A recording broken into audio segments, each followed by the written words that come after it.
আমি চেয়েছিলাম শান্তি, ভালোবাসা আর একটুখানি সুখ, কিন্তু ভাগ্য আমাকে দিল কষ্ট, অভিমান আর একাকিত্ব।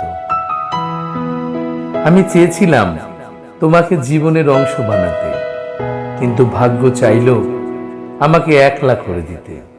প্রিয়, তোমার প্রতি আমার কোনো অভিযোগ নেই, কারণ আমি জানি ভালোবাসা জোর করে হয় না, কিন্তু কষ্ট হয় এই ভেবে যদি ভাগ্য একটু সহায় হতো, তাহলে হয়তো আমাদের গল্পটা অন্যরকম হতো। আমি আজও নিজেকে প্রশ্ন করি, কোথায় ভুল ছিল আমার, কিন্তু উত্তর পাই না। হয়তো ভুলটা ছিল আমার স্বপ্ন দেখা, হয়তো ভুলটা ছিল ভাগ্যের ওপর ভরসা করার। তোমাকে দোষ দিয়ে কি লাভ, কারণ ভালোবাসা ছিল সৎ, কিন্তু ভাগ্য ছিল নিষ্ঠুর। তাই আজ আমাদের এই পরিণতি।